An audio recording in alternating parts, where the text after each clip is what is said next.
क्या पढ़ाना है? ये हो गया पर्वतीय मृदा, ठीक है। अच्छा,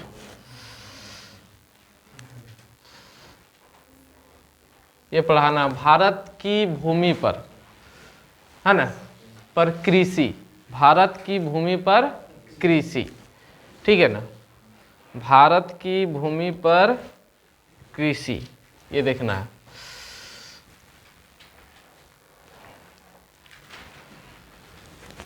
कृषि लिखना भूल गए, ठीक है, भारत की भूमि पर कृषि, समझे?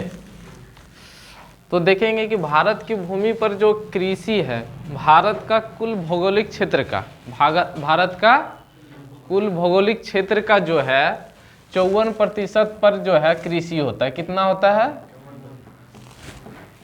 54% पे कृषि होता है, ठीक है।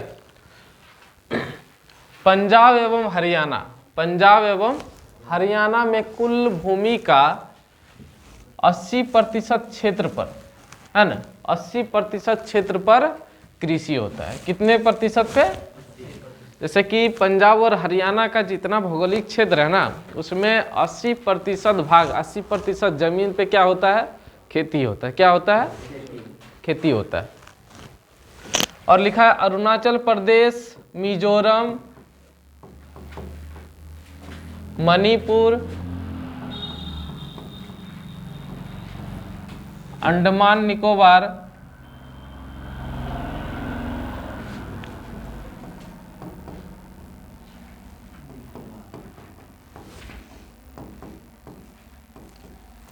द्वीप समूह में, है ना, द्वीप समूह में 10% से कम क्षेत्र पर कृषि किया जाता है। बात समझे? जैसे अरुणाचल प्रदेश हो गया, मिजोरम हो गया, मणिपुर हो गया, अंडमान निकोबार द्वीप समूह, ये सब क्षेत्र में जो है, इस सब जगह पे कुल भौगोलिक क्षेत्र का 10% से भी कम भूमि पे क्या किया जाता है? खेती किया जाता है। क्या किया जाता है? खेती। सबसे ज़्यादा खेती कहाँ होता है? पंजाब और हरियाणा में। सबसे ज़्यादा कहाँ? पंजाब और हरियाणा में। कहाँ? पंजाब और हरियाणा में। देखेंगे, ये हो गया। फिर देखेंगे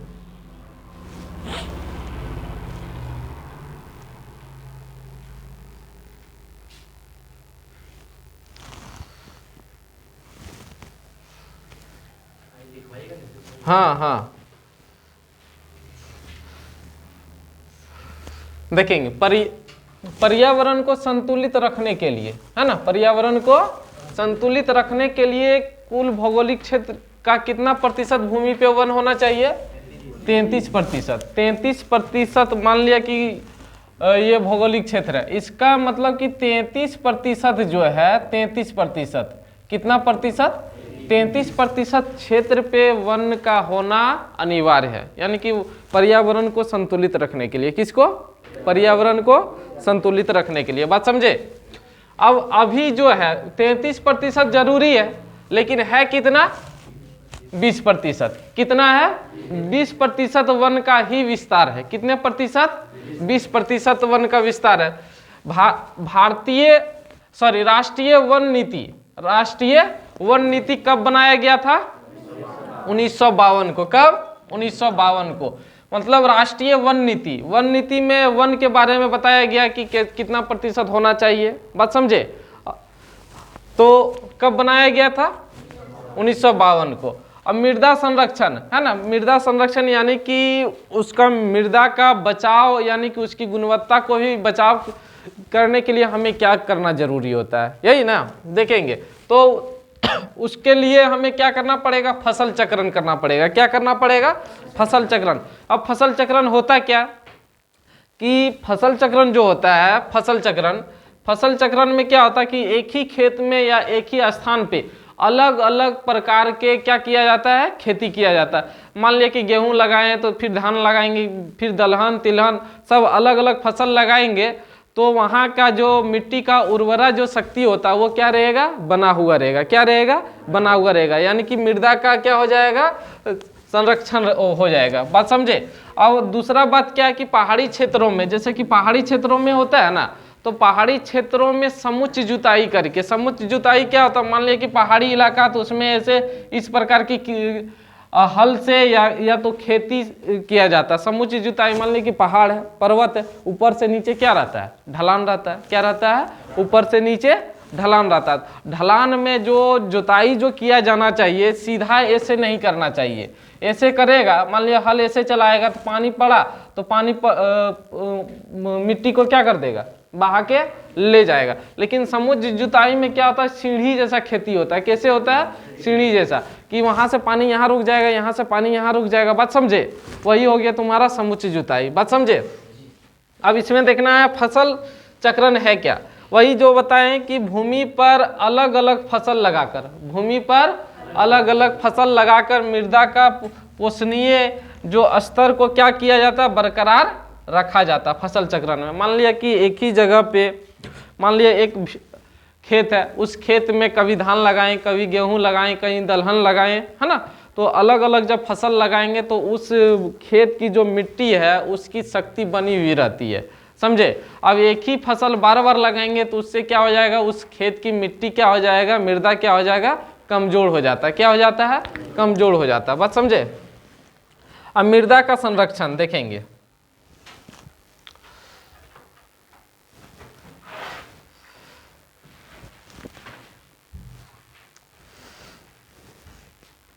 इसमें मृदा का संरक्षण कैसे करेंगे, वन लगाकर। मान लिया कि वन लगाने से क्या होता है कि मिट्टी की कटाव को क्या किया जाता है, बचाया जाता है। क्या किया जाता है, बचाया जाता है। मिट्टी की कटाव को बचाया जाता है। जगह जगह पे अगर वन लगा देंगे तो वो मिट्टी की कटाव को पानी से, जो पर्वतीय क्षेत्र में पानी से वो मिट्टी कट कट के बह जाता है, वो क्या होगा, बचेगा। बात समझे। तो वन लगाकर मृदा संरक्षण कर सकते हैं फसल चक्रण द्वारा। वही जो बताए कि एक के स्थान पे अलग अलग फसल लगाकर, एक स्थान पे अलग अलग फसल लगाकर हम लोग क्या कर सकते हैं, मृदा का संरक्षण कर सकते हैं। फिर बोलता है कि पहाड़ी क्षेत्रों में कैसा जुताई करेंगे हम लोग, समुच्च जुताई करके, है ना। मृदा अपर्दन, है ना। मृदा अपर्दन का मतलब क्या हो गया कि मिट्टी कट कर बह जाना, मिट्टी कट कर बह जाता है, उसी को क्या कहते हैं हम लोग, मृदा अपर्दन। क्या कहेंगे, मृदा अपर्दन। बात समझ में आया।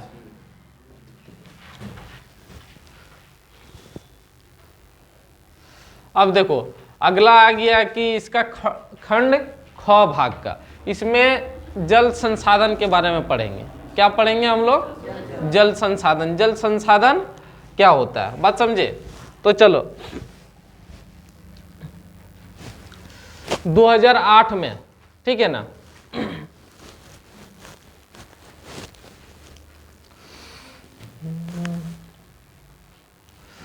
देखेंगे जल संसाधन 2008 में उत्तर बिहार में, है ना, इसी प्रदेश में, किसी प्रदेश लिख दिया है, ठीक है ना।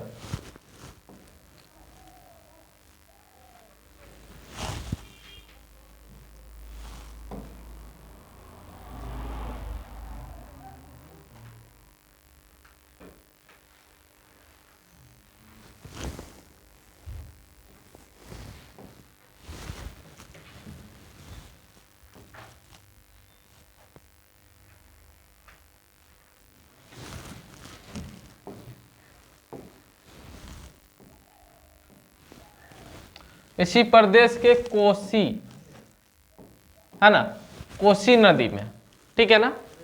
देखेंगे 2008 में उत्तर बिहार, कहाँ, उत्तर बिहार के, उत्तर बिहार में इसी प्रदेश के कोसी नदी, बिहार में ही कोसी नदी है जो उत्तर बिहार में है। कहाँ है, उत्तर बिहार में, ठीक है ना। कोसी नदी में भयंकर बाढ़ आया था। कब आया था, 2008 में, जिसमें काफी जाल माल की क्या हुआ था, क्षति हुआ था। 2008 में जो है कोसी नदी में काफी भयंकर बाढ़ आया था, जिससे जाल माल की क्या हुआ था, क्षति हुआ था। बात समझे। अब इसमें क्या बोले? हाँ 2008 में बोलते। और कोसी नदी को बिहार का शौक भी कहा जाता है ना। बिहार का शौक किसे कहते हैं? कोसी नदी का। किसे कहते हैं? बिहार का शौक किसे कहते हैं? कोसी नदी को, ठीक है ना। अब देखेंगे पृथ्वी की जो सतह है, ठीक है ना, पृथ्वी की सतह। ए लड़का क्या हो रहा है? पृथ्वी की सतह पर 3/4 भाग जो है जल से ढका हुआ है। कितना? 3/4 भाग। बोले थे 3/4 भाग, है ना। 4 भाग में 3 भाग क्या है? जल ही पृथ्वी की सतह पे है। बात समझे? अब देखेंगे लेकिन अधिकांश जो जल है, अगर 3/4 भाग है जितने जल है ना, तो अधिकांश भाग जो होता है वो लवणीय होता है। क्या होता है? लवणीय, यानी कि उसमें लवण की मात्रा यानी कि नमक की मात्रा ज्यादा होता है। क्या होता है? ज्यादा होता है, ठीक है ना। मतलब कि वो पीने लायक पानी नहीं होता है, ठीक है। अब देखेंगे पृथ्वी के अधिकतर सतह पर जल जो है उपस्थित है ना, उपस्थित के कारण पृथ्वी के अधिकतर भाग पर जो है अधिकतर यानी कि अधिकतर सतह पर जल की उपस्थिति के कारण ही पृथ्वी के कौन सा ग्रह कहा जाता है? नीला ग्रह। कौन सा ग्रह संज्ञा दी गई है? पृथ्वी को कौन सा ग्रह कहा जाता है? नीला ग्रह। पृथ्वी को कौन सा ग्रह? नीला ग्रह कहते हैं, ठीक है। अब इसमें देखना है, आगे देखेंगे कि पृथ्वी पर जल स्रोत विविध रूपों में पाया जाता है। जैसे कि पहला हो गया कौन? भूपृष्ठीय जल, दूसरा भूमिगत जल, फिर वायुमंडलीय जल, फिर आ जाएगा आपका महासागरीय जल।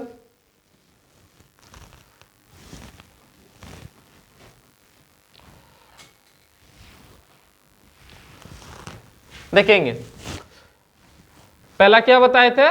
भूपृष्ठीय जल, भूमिगत जल, वायुमंडलीय जल और महासागरीय जल, ठीक है ना। अब विश्व के कुल जल का आयतन जो है, मतलब जितना जल है 100% में, विश्व में जितना 100% जल का 96.5% जल जो है वो महासागरों में पाया जाता है। उनमें से 2.5% जो है अलवणीय जल है। क्या है? अलवणीय जल है। और ये क्या है? लवणीय जल है, ठीक है। जल भंडार को ध्यान में रखा जाए तो महासागर है ना, महासागर सबसे बड़ा जल है ना संग्रहण केंद्र होता है। यानी कि सबसे ज्यादा जो जल पाया जाता है कहाँ पाया जाता है? महासागर में। कहाँ? महासागर में। इसी कारण उसे जो है, इसी कारण उसे जल, उस जल को ना, इसी कारण उसे जल्दी कहा जाता है। सॉरी, जल्दी किसको कहेंगे हम लोग? महासागर को। किसको कहेंगे? है ना। तो जल्दी इसलिए बोला जाता है कि अधिकांश जल जो है कहाँ पाया जाता है? महासागरों में पाया जाता है, इसलिए उसे हम लोग क्या कहते हैं? जल्दी कहते हैं। क्या कहते हैं? जल्दी, ठीक है ना।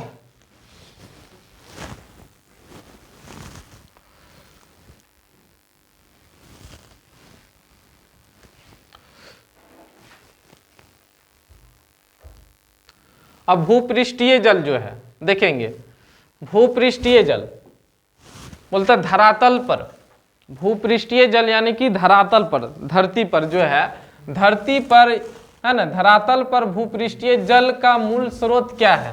यानी कि मूल स्रोत जो है, यानी कि धरती पे जो जल पाया जाता है उसका मूल स्रोत क्या? वर्षण। वर्षा से ही ना धरातल पे जो पानी रहता है। जैसे पानी पड़ा तो कहीं जम गया, क्या हो गया? जम गया, है ना। तो उसी को बोलते हैं हम लोग भूपृष्ठीय जल। क्या कहते हैं? भूपृष्ठीय जल। वर्षा के कारण जो वर्षा होती है, वर्षा होने के बाद जमीन पे जो पानी जमा हुआ रहता है, हम लोग उसे क्या कहते हैं? भूपृष्ठीय जल। क्या कहते हैं? भूपृष्ठीय जल, ठीक है ना। अब बोलता है इसका वर्षण का लगभग 20% भाग जो है, जैसे कि पानी पड़ा और उसका 20% भाग जो है ना, पानी जो है वाष्प होके वायुमंडल में चला जाता है। कहाँ चला जाता है? वायुमंडल में। मान लिया कि 100% पानी पड़ा, कितना परसेंट पड़ा? 100%। 100% में 20% जो है वो वाष्प होके वायुमंडल में चला जाता है। कहाँ चला जाता है? वायुमंडल में, वायुमंडल में चला जाता है। बात समझे? यानी कि जितने पानी पड़ा उसका 20% भाग का वायुमंडल में वाष्प होके चला जाता है। बात समझे? और कुछ अंश जो है भूमिगत हो जाता है। भूमिगत यानी कि भूमि के अंदर चला जाता है। क्या होता है? भूमि के अंदर रिस रिस के चला जाता है। जबकि अधिकांश भाग जो है नालों, झील, तालाब, ताल तलैया में मिल जाता है। यानी कि जैसे कि अगर पानी पड़ा, मान लिया कि वर्षा हुआ, ठीक है ना, 100% हुआ, कितना हुआ? 100% हुआ। 100% में का 20% क्या हो गया? तुम्हारा वाष्प होके चला गया, ठीक है ना। और कुछ क्या हो गया? भूमिगत हो गया, यानी कि भूमि के अंदर चला गया। और शेष जो बचा, जितना जो पानी बचा, वो बह के नालों के द्वारा तालाब में या कहीं झील उल में क्या हो, बह के चला जाता है। बात समझे? अब इसमें देखेंगे भूपृष्ठीय जल, यानी कि भूपृष्ठीय जल है ना,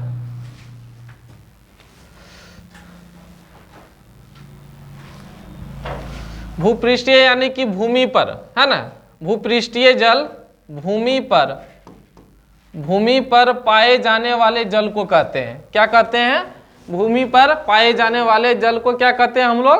भूपृष्ठीय जल। क्या कहते हैं? भूपृष्ठीय जल। भूमि पर पाए जाने वाले जल को क्या कहते हैं हम लोग? भूपृष्ठीय जल या धरातलीय जल, है ना। भूमि पर भूपृष्ठीय जल किसको कहते हैं हम लोग? है ना, भूमि पर पाए जाने वाले जल को क्या कहेंगे हम लोग? भूपृष्ठीय जल।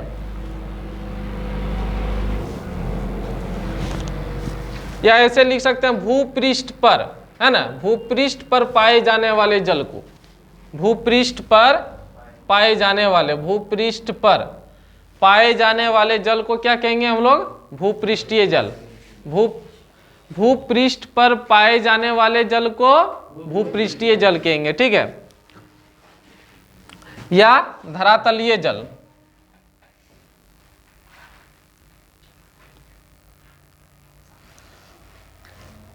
अब इसमें देखेंगे वर्षा का पानी, जो वर्षा होता है उसका पानी देखेंगे। वर्षा की पानी जो है बोलता है कि 30% भाग जो है वाष्प वायुमंडल में चला जाता है। लो यहाँ 20% होना चाहिए। कितना होना चाहिए? 20% भाग वाष्प वायुमंडल में चला जाता है, ठीक है ना। अधिकांश भाग नाला, है ना, नालों द्वारा ना, तालाब, झील, सागरों में चला जाता है, ठीक है। भूमि के अंदर रिस रिस कर भी चला जाता है, भूमि के अंदर, ठीक है। अब भूमिगत जल के बारे में पढ़ेंगे। जैसे कि हम लोग वर्षा का पानी पढ़ लिए, भूपृष्ठीय जल पढ़ लिए, है ना। भूपृष्ठीय जल किसे कहेंगे? भूमि के पर जो, यानी कि धरातल पर जो पाए जाने वाले जल को हम लोग क्या कहेंगे? धरातलीय जल या भूपृष्ठीय जल, ठीक है ना। उसका पानी जितने भी पड़ता है, पड़ने के बाद उसका 20% भाग क्या हो जाता है? वाष्प होके वायुमंडल में चला जाता है, ठीक है ना। कुछ भूमिगत हो जाता है, जमीन के अंदर चला जाता है, और कुछ क्या हो जाता है? नालों के द्वारा तालाब में, झीलों में बह के चला जाता है, ठीक है ना।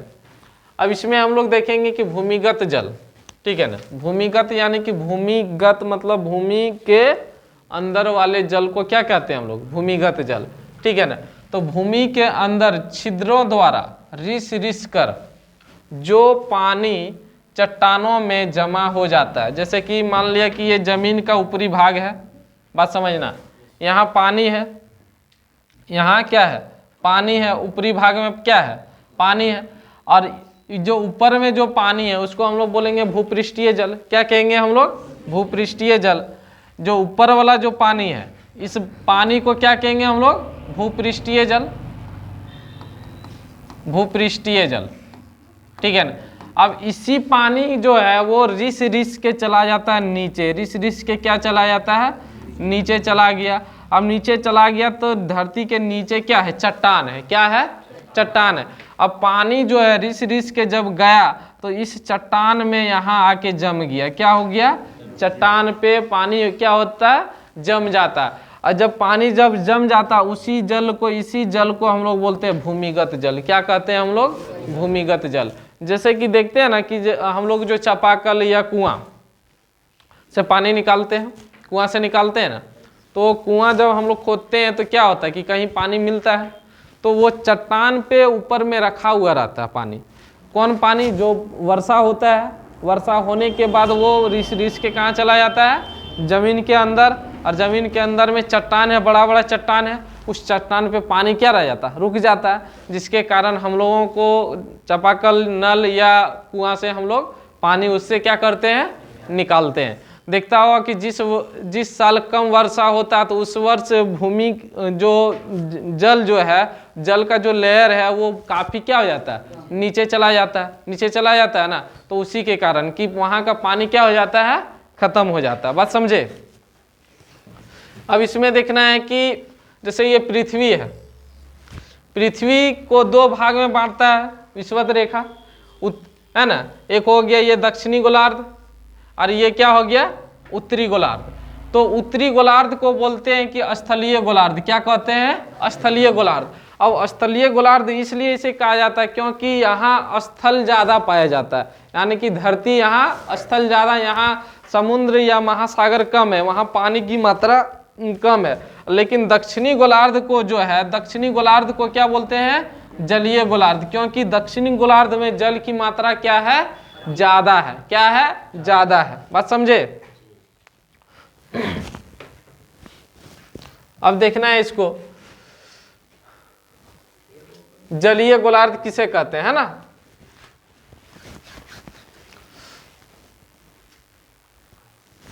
देखेंगे दक्षिण गोलार्ध में जल की जो मात्रा है वो ज्यादा है। दक्षिण गोलार्ध में क्या बताएं? जल की मात्रा ज्यादा है ना। और ऑस्ट्रेलिया कौन सा गोलार्ध में है? दक्षिण गोलार्ध में। कौन सा गोलार्ध में? दक्षिण गोलार्ध में। भारत कौन सा गोलार्ध में है? उत्तर गोलार्ध में, उत्तरी गोलार्ध में। किस गोलार्ध में है हम लोग? उत्तरी गोलार्ध में, ठीक है ना। भारत में जल संसाधन का, है ना, वितरण अपर्याप्त है, यानी कि क्योंकि भारत में विश्व का लगभग, देखो भारत में जल संसाधन जो है विश्व में अभी जो है भारत की जो जनसंख्या है विश्व में सबसे ज़्यादा है ना। चीन को भी क्या कर दिया? पीछे छोड़ दिया। विश्व में सबसे ज़्यादा जनसंख्या वाला देश कौन है? भारत है। भारत की लगभग 140 करोड़ से प्लस आबादी है, ठीक है ना, भारत की आबादी, यानी कि चीन को भी पीछे छोड़ दिया। लेकिन ये पूरा विश्व का जो है, पूरा विश्व का यहाँ दे दिया 16% ना, 17.5% होता है, ठीक है ना, अभी हो गया, पहले का ही डेटा है। तो 17.5% विश्व का 17.5% विश्व का 17.5% जनसंख्या कहाँ निवास करता है? भारत में। कहाँ? भारत में। लेकिन अगर 17.5% आबादी भारत में रहता है पूरा विश्व का, लेकिन पानी कितना मिलता है? मात्र 4% मिलता है। सोचो, आबादी है हमारा पूरा विश्व का कितना? 17.5%। पानी हमारे पास कितनी है? 4%, है ना। तो जनसंख्या हम लोगों का क्या हो रहा है? तेजी से बढ़ रहा है कि नहीं। और जो काफी ये नुकसानदायक है, जितनी जनसंख्या बढ़ेगा उतना ही नुकसान होगा, ठीक है। अब देखेंगे कुछ भूपृष्ठीय जल का लगभग, है ना, 2/3 देश की 3 बड़ी नदियां, है ना, 3 बड़ी नदियां जो है सिंधु, गंगा, ब्रह्मपुत्र में क्या हो जाता है? बह जाता है, प्रवाहित होता है, यानी कि उससे बहता है। यानी कि अगर 2/3 मान ले 3 भाग में 2 भाग जो है देश की 3 बड़ी नदियों में ही पानी बहता है। बात समझे? समझे कि नहीं? कि देश का मान लिया कि 100% पानी है, देश का कितना प्रतिशत? 100%। देश का 100% जल का मान लो तो 60% के आसपास, 70% के आसपास जो जल है वो 3 बड़ी नदी में बह जाता है। कौन कौन? सिंधु, गंगा, ब्रह्मपुत्र में, ठीक है ना। बोलता है ब्रह्मपुत्र एवं गंगा विश्व की 10 बड़ी नदियों में, विश्व के जितने 10 बड़े नदी है ना उनमें से ब्रह्मपुत्र और गंगा भी शामिल है। जिसमें ब्रह्मपुत्र जो है, ब्रह्मपुत्र 8वें स्थान पे है ना, और गंगा कौन से स्थान पे है, 10वां स्थान पे, ठीक है ना। विश्व का 96-96% जो जल है कहाँ पाया जाता है, महासागरों में। कहाँ पाया जाता है, महासागरों में पाया जाता है, ठीक है ना।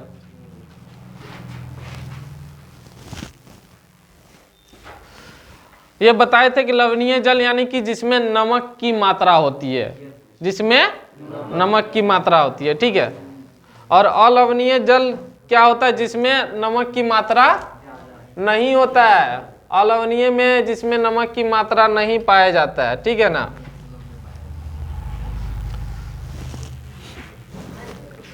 अलवणीय जल जो है 25% अंटार्कटिका है ना, ग्रीनलैंड एवं पर्वतीय क्षेत्र और भूमिगत में है, ठीक है ना। चलो अगला क्लास आगे नेक्स्ट क्लास में लेंगे, ठीक है ना। इतना तब तक इसको उतारिए आप लोग।